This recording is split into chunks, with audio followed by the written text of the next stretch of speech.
Finalmente, meu povo, chegamos à última parte da crítica psicanalítica. Vem comigo!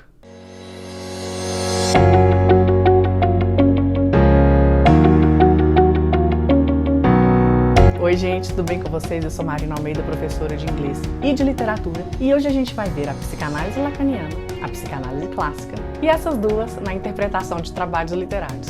Bora começar? Vamos falar primeiro da psicanálise lacaniana. A fim de compreender os conceitos lacanianos mais relevantes para a interpretação da literatura, a gente precisa começar com a teoria a respeito do desenvolvimento psicológico da criança. Em seus primeiros meses, afirma Lacan, o bebê experimenta a si mesmo e seu ambiente como massas aleatórias, fragmentadas e informes. Na verdade, o bebê nem mesmo se diferencia de seu ambiente e ele não sabe que as partes do seu corpo são partes do seu próprio corpo, porque não tem um sentido de si mesmo que seja capaz de tal compreensão. Então, por exemplo, os seus próprios dedos são objetos a serem explorados, colocados na boca, assim como o chocalho e outros objetos em seu ambiente. Entre 6 e 18 meses, entretanto, ocorre o que Lacan chama de estágio do espelho. Se a criança se vê em um espelho real ou se vê espelhado por conta das reações da mãe, ele começa a desenvolver um sentido de si mesmo como um todo, em vez de uma massa sem forma e fragmentada. Ele se identifica com a imagem inteira de si mesmo, que pode ser refletida no espelho. Claro, a criança não tem palavras para esses sentimentos, pois tudo ainda é pré-verbal. Lacan afirma que o estágio do espelho inicia o que ele chama de ordem do imaginário, o mundo das imagens. Este não é o mundo da imaginação, mas o mundo de percepção. É o mundo em que a criança experimenta por meio de imagens ao invés de palavras. E é um mundo de plenitude, de integridade, de deleite, porque existe aqui a ilusão de controle sobre o ambiente, do qual ainda se percebe como parte inseparável. E esse bebê se sente em união de mútua satisfação com a mãe. Sabe assim, minha mãe é tudo que eu preciso e eu sou tudo que minha mãe precisa. Lacan se refere a essa experiência como o desejo da mãe, que implica nesse desejo bidirecional, ou seja, o desejo da mãe pelo filho e do filho pela mãe. Durante esse período, o sentimento da criança de conexão com a sua mãe é, para o bem ou para o mal, sua primeira e mais importante experiência. E essa díade primária continua até que a criança adquira a linguagem. Lacan se refere à aquisição da linguagem pela criança como uma iniciação na ordem simbólica, pois a linguagem é, antes de mais nada, um sistema simbólico de significação, ou seja, um sistema simbólico de criação de significado. Entre os primeiros significados que adquirimos são que eu sou um ser separado, tipo, eu sou eu, você é você, e que eu tenho um gênero, menino ou menina e vice-versa. Lembrando que aqui nós estamos falando dos estudos de Lacan, então aqui a gente só está falando de menino e de menina porque a gente não tinha esses estudos LGBTQIA+, queer studies, gente, não tinha nada disso. Por isso que eu só mencionei menino ou menina, porque foi assim que Lacan fez as suas observações, ok? Nossa entrada na ordem simbólica, portanto, envolve a experiência de separação dos outros e a maior separação é a da união íntima que experimentamos com a nossa mãe durante a nossa imersão na ordem do imaginário. Para Lacan, essa separação constitui nossa experiência de perda mais importante e é ela que vai nos assombrar por toda a vida. Procuraremos substitutos, grandes e pequenos, para aquela união perdida com a nossa mãe. Vamos passar nossas vidas inconscientemente perseguindo isso na ordem simbólica. Talvez eu recupere esse sentimento de união se eu encontrar um companheiro perfeito, se eu adquirir mais dinheiro, se eu me converter a uma religião diferente, se eu me tornar mais bonita, mais popular, ou se eu comprar um carro mais chamativo, uma casa maior, ou o que quer que a ordem simbólica diga que eu deveria querer. Mas nunca iremos ser capazes de sustentar um sentimento de completa realização. E por quê? Porque aquela sensação de completude, plenitude e união com a nossa mãe e com o nosso mundo desapareceu da experiência consciente quando entramos na ordem simbólica, isto é, quando adquirimos a linguagem. Lacan se refere a esse objeto de desejo como objet petit a, ou objeto pequeno a, com a letra A, que significa autre, a palavra francesa para outro. Os estudiosos de Lacan oferecem várias razões para o uso dessa peça específica de taquigrafia. Uma explicação útil pode ser que, ao nos separar de nosso mundo pré-verbal, A ordem simbólica transformou nossa mãe em um outro, ou seja, alguém separado de mim, assim como mudou tudo em nosso mundo pré-verbal. O A minúsculo pode ser porque nossa relação com o nosso objeto de desejo perdido parece tão pessoal, tão totalmente privada, e nossas experiências na ordem simbólica, não. O objet petit A é aquele que pertence somente a mim, que influencia somente a mim. Como veremos, o outro com O maiúsculo, em contraste, influencia a todos. É importante notar que o objet petit A também se refere a qualquer coisa que me coloque em contato com meu desejo reprimido pelo objeto perdido. Por exemplo, quando o narrador daquele livro Em Busca do Tempo Perdido, do Marcel Proust, ele experimenta pela primeira vez desde a infância um bolinho pequenininho francês chamado Madeleine. Nesse momento ele vivencia uma regressão alegre lá para sua juventude. E aí ele é inundado por memórias inesperadas e muito vívidas. Para ele, esse bolinho, Madeleine, é o objet petit A. Como esse exemplo aqui ilustra, embora o objeto de desejo perdido seja nossa união de fantasia pré-verbal com a nossa mãe, pode haver eventos ou mesmo períodos inteiros de tempo que inconscientemente associamos com essa fantasiosa união, que são seus substitutos, e aos quais, portanto, respondemos como objetos perdidos de desejo. O uso da linguagem em geral, na verdade, implica uma perda, uma falta, porque, na real, gente, eu não precisaria de palavras como substitutos das coisas se ainda me sentisse como uma inseparável parte desse mundão de meu Deus. Assim, a ordem simbólica, ou o mundo conhecido por meio da linguagem, inaugura o mundo da falta. Além disso, a ordem simbólica marca a divisão entre a mente consciente e inconsciente. O inconsciente é criado pela repressão inicial de nosso desejo de união com a nossa mãe. Lacan argumenta que as operações do inconsciente se assemelham a dois processos muito comuns de linguagem que implicam algum tipo de perda ou falta: a metáfora e a metonímia. As metáforas ocorrem na linguagem quando um objeto é usado como substituto para outro objeto diferente. Um vermelho rosado, por exemplo, pode ser uma metáfora para o meu amor, se eu quiser sugerir que, apesar de suas diferenças óbvias, meu amor tem qualidades de uma rosa vermelha.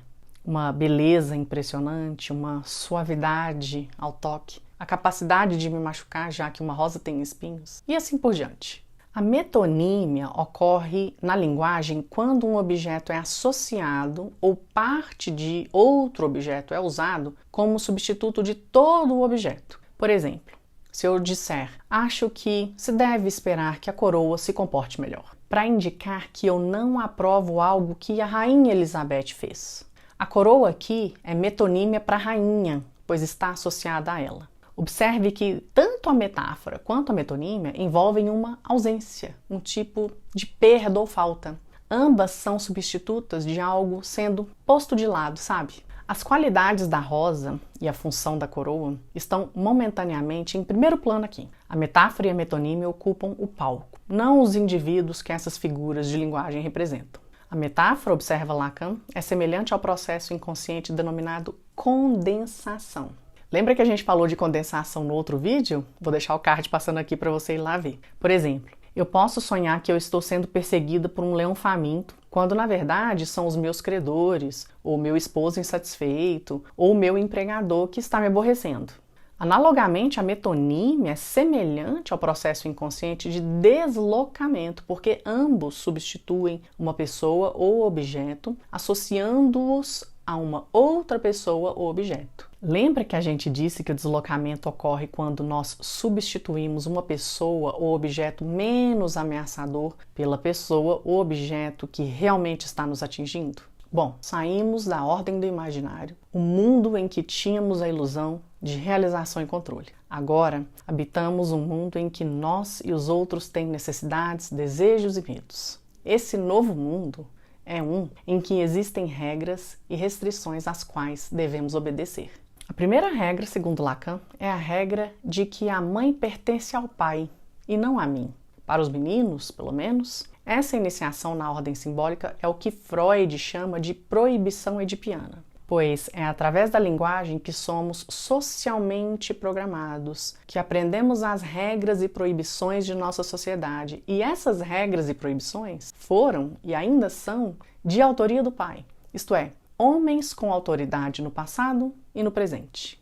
Na verdade, o falo, o equivalente simbólico do pênis, é, portanto, uma metáfora para o poder patriarcal. Ironicamente, contém a promessa de poder completo, mas é ao mesmo tempo um sinal de falta, pois é um signo da ordem simbólica. Nossos desejos, crenças, preconceitos e assim por diante são construídos para nós como resultado de nossa imersão nessa ordem. Isso é o que Lacan quer dizer com a sua afirmação de que o desejo é sempre o desejo do outro. Podemos pensar que o que queremos da vida, ou mesmo o que queremos em um determinado momento, é o resultado das nossas próprias personalidades, das nossas próprias vontades e julgamentos. Porém, contudo, todavia, no entanto, o que desejamos é o que somos ensinados a desejar.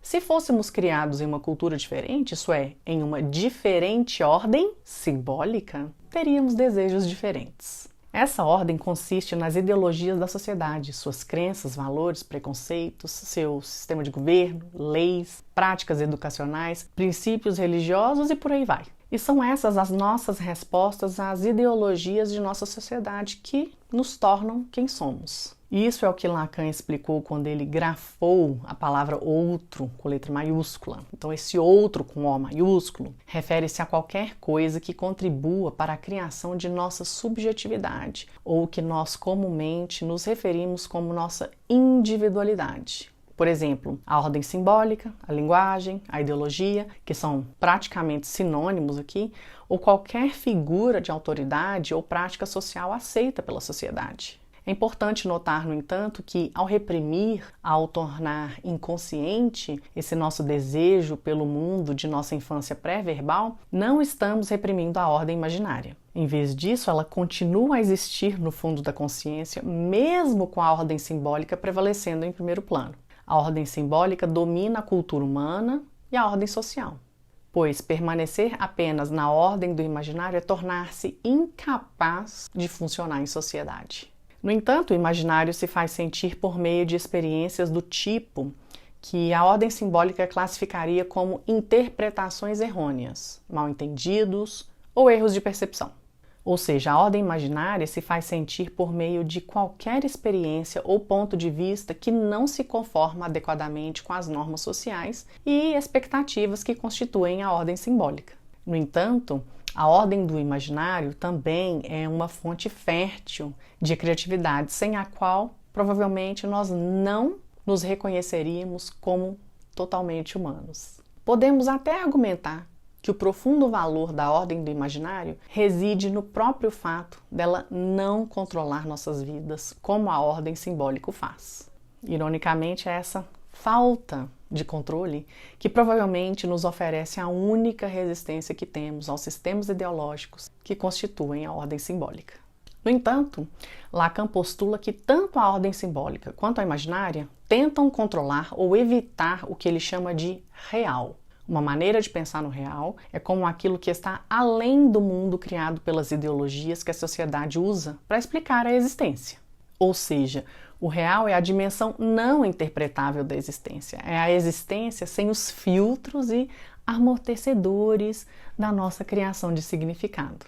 Por exemplo, o real é aquela experiência que temos, talvez diariamente, mesmo que seja apenas por um momento, quando sentimos que não há propósito ou significado para a vida, quando suspeitamos que os valores religiosos e seculares que governam a sociedade são fraudes, são erros ou resultados do acaso.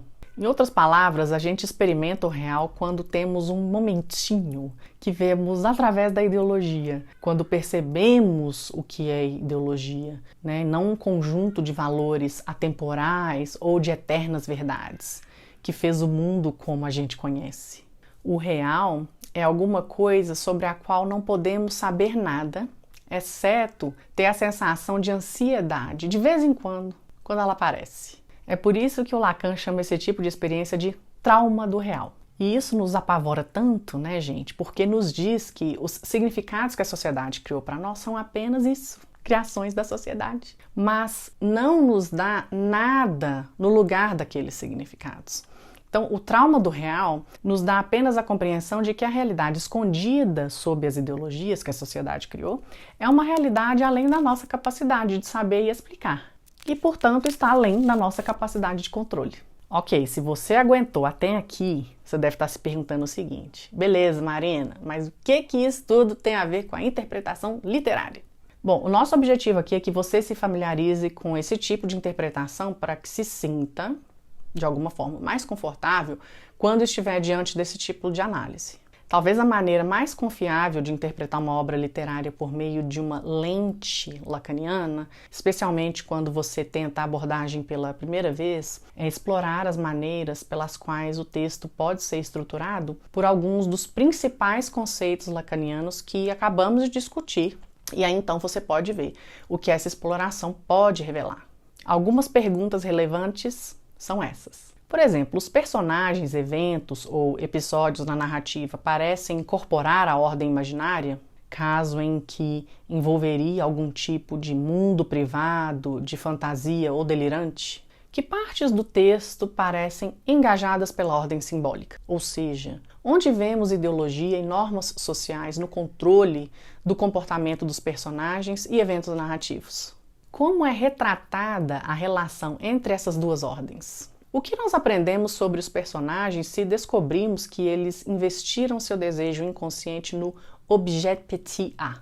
Em outras palavras, onde um determinado personagem colocou ou deslocou seu desejo inconsciente pela mãe idealizada na infância? Alguma parte do texto parece funcionar como representante do real, daquela dimensão da existência que permanece além da nossa capacidade de compreender, aquela que, quando nos deparamos, nosso impulso é fugir, reprimir, negar?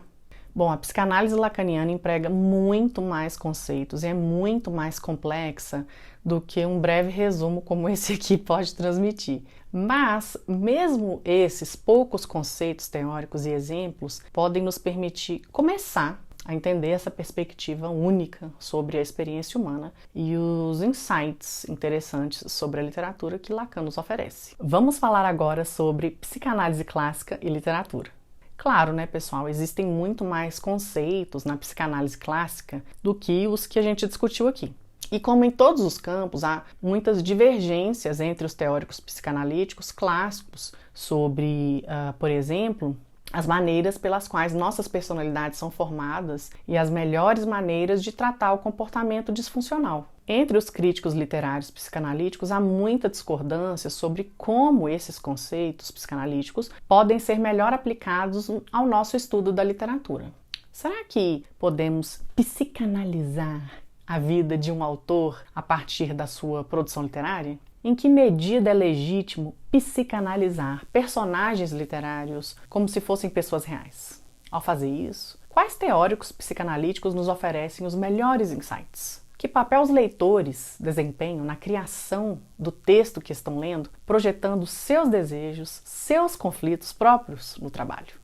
Nosso objetivo é discutir as ideias principais, os princípios básicos da psicanálise, aos quais muitos outros conceitos psicanalíticos estão de alguma forma relacionados, a fim de facilitar a sua leitura de teóricos psicanalíticos e críticos literários. Da perspectiva da teoria psicanalítica clássica, podemos pensar sobre a representação da dinâmica edipiana ou da dinâmica familiar, sobre o psicológico dos seres humanos em relação à morte ou à sexualidade, sobre a maneira pela qual os problemas inconscientes do narrador continuam se afirmando ao longo da história, ou qualquer outro conceito psicanalítico que parece produzir uma compreensão útil do texto. Alguns críticos se opuseram ao uso da psicanálise para compreender o comportamento de personagens literários porque eles não são pessoas reais e, portanto, não têm psiques, que poderiam ser analisadas. No entanto, é psicanalizando o comportamento de personagens literários que melhor aprendemos como usar essa teoria.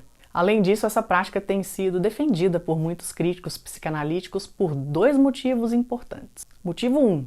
Quando psicanalizamos personagens literários, não estamos sugerindo que sejam pessoas reais, mas que representam a experiência psicológica do ser humano em geral. E motivo 2. É legítimo psicanalizar o comportamento de personagens literários da mesma forma que analisamos seus comportamentos de uma perspectiva feminista, marxista, afro-americana, ou da perspectiva de qualquer teoria crítica que analisa representações literárias como ilustrações de questões da vida real. Lembre-se, Freud não inventou os princípios da psicanálise, ele os descobriu operando em seres humanos. Então, em outras palavras, Freud nomeou e explicou os princípios do comportamento humano que estiveram presentes por muito tempo antes de encontrá-los e estariam presentes mesmo que ele não os tivesse descrito. Portanto, qualquer texto literário que descreva com precisão o comportamento humano ou que seja o produto do inconsciente de um autor, que presumimos que todas as obras criativas são, incluirá princípios psicanalíticos independentemente de o autor ter ou não consciência desses princípios ao escrever o trabalho. Para a psicanálise, a literatura e todas as formas de arte são em grande parte produtos de forças inconscientes em ação no autor, no artista ou no leitor, ou, para alguns críticos psicanalíticos contemporâneos, em nossa sociedade como um todo. Nosso uso de conceitos psicanalíticos não se limita a um gênero literário ou a um meio artístico. Podemos usar a crítica psicanalítica para ler obras de ficção, de poesia, de drama, de folclore e não ficção, e podemos usá-los para interpretar pinturas, esculturas, arquiteturas, filmes e música. Qualquer produção humana que envolva imagens que parecem ter conteúdo narrativo, da forma como muitas pinturas parecem, por exemplo, contar uma história, ou que se relaciona com a psicologia daqueles que produzem ou usam, pode ser interpretado usando ferramentas psicanalíticas. Vamos ver agora algumas perguntas que os críticos psicanalíticos fazem sobre os textos literários? As seguintes perguntas são oferecidas para resumir as abordagens psicanalíticas para a literatura. Qualquer que seja a abordagem que você use, é comum notar que a dimensão psicanalítica do texto que você examina ajuda a conduzir a narrativa. Então vamos embora para a pergunta 1. Como as operações de repressão estruturam o trabalho? Ou seja, quais motivos inconscientes estão operando nos personagens principais? Lembre-se, o inconsciente consiste em feridas reprimidas, medos, conflitos não resolvidos e desejos culpados. 2. Há uma dinâmica edipiana ou qualquer outra dinâmica familiar em ação? É possível relacionar os padrões de comportamento adulto de um personagem às primeiras experiências na família? Como esses padrões de comportamento e a dinâmica familiar operam e o que eles revelam? 3. Como o comportamento dos personagens, eventos narrativos ou imagens podem ser explicados em termos de conceitos psicanalíticos de qualquer tipo? Por exemplo, regressão, crise, projeção, medo, fascinação pela morte, pela sexualidade, que inclui amor e romance, bem como comportamento sexual, como um indicador primário de identidade psicológica ou as operações de ego, id e superego. 4. De que maneiras podemos ver uma obra literária como análoga a um sonho? É assim que símbolos de sonho recorrentes ou marcantes revelam as maneiras pelas quais o narrador está projetando seus desejos inconscientes, medos, feridas ou conflitos não resolvidos em outros personagens, no cenário ou nos eventos retratados. Símbolos relevantes para a morte, sexualidade e o inconsciente são especialmente úteis aqui. Na verdade, o uso de símbolos oníricos pode ser muito útil na interpretação de obras literárias ou passagens delas, que parecem ser irrealistas ou fantásticas. 5. O que a obra sugere sobre o ser psicológico do autor? Embora essa questão não seja a principal feita pelos críticos psicanalíticos, alguns ainda a abordam, especialmente aqueles que escrevem biografias, por exemplo. Psicanalizar um autor dessa maneira é uma tarefa difícil e nossa análise deve ser cuidadosamente feita examinando todo o corpus do autor, bem como cartas, diários, qualquer outro material biográfico disponível. Certamente, uma única obra literária pode fornecer apenas uma imagem muito incompleta. Cuidado com isso. 6. O que uma dada interpretação de uma obra literária pode sugerir sobre os motivos psicológicos do leitor? Ou o que uma tendência crítica pode sugerir sobre os motivos psicológicos de um grupo de leitores?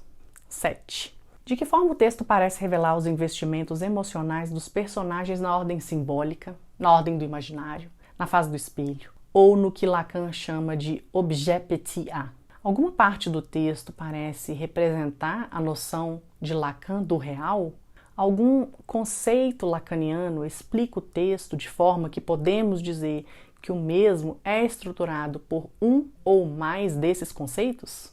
Dependendo da obra literária em questão, podemos fazer uma ou qualquer combinação dessas questões. Ou podemos propor uma pergunta útil que não foi listada aqui.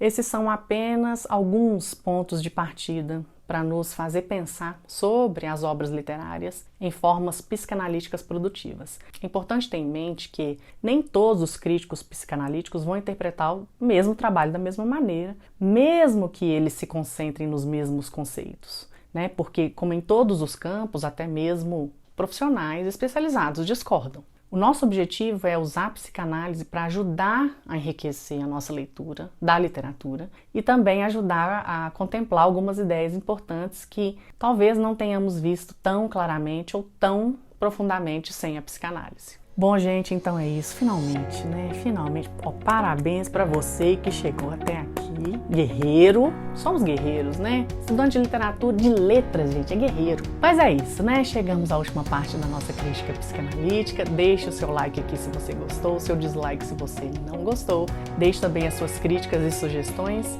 E eu te vejo no próximo vídeo. Até lá. Tchau.